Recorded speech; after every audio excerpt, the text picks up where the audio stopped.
अस्सलाम वालेकुम, अज़हर अली हूँ और आप देख रहे हैं डेली मैदान। नाजरीन, वही हुआ जिसका ख़दशा ज़ाहिर किया जा रहा था। गुज़श्ता रात तकरीबन आधी रात के करीब जो 1 बजे का टाइम था, इंडियन एयरफोर्स ने या इंडियन ट्रूप्स ने पाकिस्तान के अंदर मुख्तलिफ़ शहरों में 6 मुकामात को हिट किया है। अगरचे इंडिया का ये दावा है कि उसने दहशतगर्दों के ठिकानों को हिट किया है, लेकिन दूसरी तरफ जो ज़मीनी हक़ाइक़ हैं, जो यहाँ जो सूरत हाल सामने है, इन हमलों में बेगुनाह इंसानी जानों का नुकसान हुआ है। ख़वातीन, बच्चे और आम सिविलियन इनमें वो हुए हैं। जबकि जवाबी कार्रवाई में पाकिस्तान ने इंडिया के इब्तिदाई मालूमात के मुताबिक कोई 5 या 6 तैयारे मार गिराए हैं। इस वक्त की ताज़ा तरीन सूरत हाल, अब जबकि दिन के 11 बज गए हैं, तो मेरे साथ मौजूद हैं स्टूडियो में सीनियर सहाफ़ी और तज्ज़ियाकार शमीम शाहिद साहब। उनसे ये जानते हैं कि इस वक्त की ताज़ा तरीन सूरत हाल क्या है।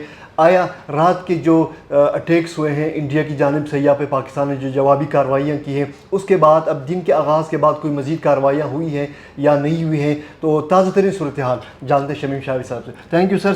क्या ताज़ा तरीन सूरत हाल? ताज़ा तरीन सूरत हाल ये है कि DGISPR ने कंफर्म कर दिया है कि इन हमलों में 26 सिविलियन मरे हैं और 46 जो है वो मुख्तलिफ़ अस्पतालों में ज़ख्मी हैं।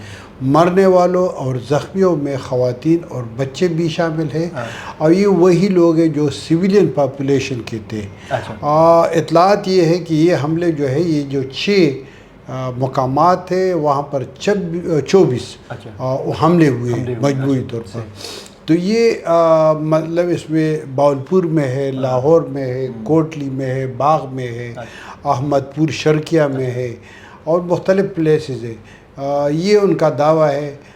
अब तो मतलब ये हमले तो रात के वक्त हुए, रात के तकरीबन 1 बजे के बाद। उसके बाद ऐसा हुआ है कि जो लाइन ऑफ कंट्रोल है, जो आज़ाद कश्मीर के इलाके है और मकबूजा कश्मीर के इलाके हैं, वहाँ पर जो दोनों ममालिक के ट्रूप्स आमने सामने हैं, तो उनके दरमियान फायरिंग का तबादला वक्फे से जारी है। जबकि लाहौर, बावलपुर यहाँ पर सूरत हाल ज़रा मामूल के मुताबिक है, मगर ये है कि अहमदपुर शर्किया, लाहौर और बावलपुर में जो माली नुकसानात हैं, जो इमारात हैं, उनको भी नुकसान हुआ है। और खैबर पख्तूनख्वा हुकूमत ने भी सिक्योरिटी अलर्ट डिक्लेयर कर दिया है, इमरजेंसी डिक्लेयर की है, अस्पतालों में इमरजेंसी है।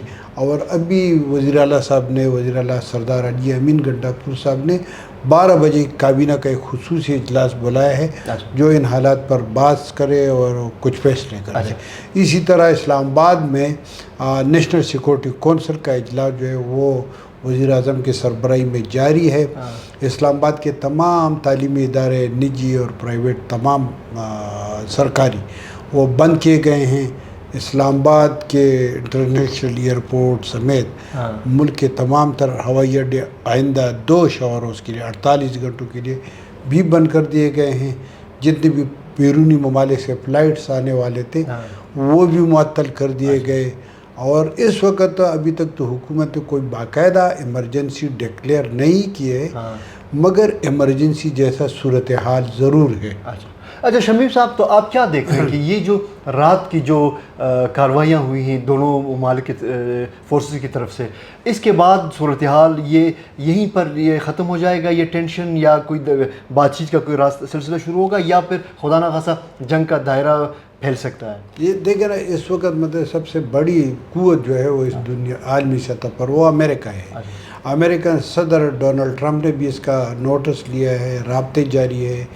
और जो अमेरिकन वज़ीर ख़ारजा है उनकी भी पाकिस्तान और इंडिया के साथ राब्ते हैं और उनकी भी कोशिश है कि किसी तरीके से ये जंग बंद हो। पाकिस्तान ने भी अक़वाम मुत्तहिदा के सेक्रेटरी जनरल को इन्फॉर्म किया है सूरत हाल से। कुछ और ममालिक है वो भी मतलब पहले से मैंने आपको एक दिन पहले भी बताया था कि सऊदी अरब और मुत्तहिदा अरब अमारात और चीन की भी कोशिश है कि दोनों ममालिक के दरमियान जंग न हो। अब आप देखें कि ये जो इस वक्त जंग जो है वो पाकिस्तान और हिंदुस्तान के दरमियान है, मगर इससे मतलब पाकिस्तान और हिंदुस्तान आने जाने वाले जितनी भी फ़्लाइट्स है वो मुतासर हो रहे हैं, ट्रेड मुतासर हो रहा है, जो सफारती ताल्लुकात है ये मुतासर हो रहे हैं। जो लोग आते जाते हैं इसमें बहुत ज़्यादा लोग ऐसे होते हैं जो ملازمت کرتے ہیں، جو ٹریڈ کرتے ہیں، جو اسٹوڈنٹس ہیں، جب ان لوگوں کے مطلب فلائٹس کینسل ہو جائے، معطل ہو جائے، اور ان کے جو ہے نا قیمتی وقت بھی ضائع ہو جاتا ہے، پیسے بھی ضائع ہو جاتے ہیں، تو میرے خیال میں اس جنگ کے بھی بہت زیادہ، جس طرح اگر آپ دیکھ رہے ہیں یوکرائن کی جو جنگ ہے تو ان کی بھی بہت زیادہ اثرات ہیں. ابھی ایک دوسرا جنگ شروع ہوا اس خطے میں، تو ظاہر ہے اس کے اثرات تو نہایت منفی ہوں گے. اس سے دونوں ممالک کی معیشت کو بھی نقصان پہنچے گا، مگر عالمی سطح پر جو ٹریڈ ہے وہ بھی متاثر ہوگا. اب یہ ہے کہ اگر آپ دیکھ رہے ہیں تو اس پاکستان کا جو جوابی کارروائی کے بارے میں بیان ہے، تو اس میں انڈیا کے 6 طیارے مار گرانے کا دعویٰ کیا گیا ہے، اور ان 6 طیاروں میں 3 وہ طیارے ہیں جو فرانس نے مینوفیکچر کیے، رافیل. تو وہ طیارے جو ہے وہ جب تباہ ہو گئے اور ان کی اطلاع جو انٹرنیشنل مارکیٹ کو پہنچ گئی، تو ان کے جو شیئر سے حصے سے وہ ان کی وہ بالکل وہ کریش کر گئے. تو ظاہر ہے یہ فرانس کو بھی نقصان ہے، مطلب جو انٹرنیشنل سٹاک مارکیٹ ہے ان کو بھی نقصان ہے.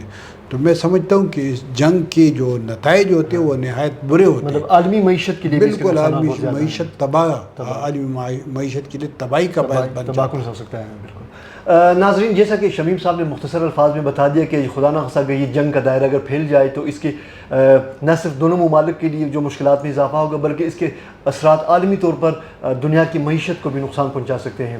تو یہ چونکہ ایک تازہ ترین اور ڈیولپنگ سچویشن ہے، تو آج دن بھر جو بھی اپڈیٹس ہوں گے ہم وقفے کے ساتھ ہم آپ کے سامنے حاضر ہو جائیں گے اور تازہ ترین صورتحال سے آپ لوگوں کو آگاہ کرتے رہیں گے. اظہر علی کے ساتھ عامر الہ کی اجازت دیجیے. اللہ حافظ.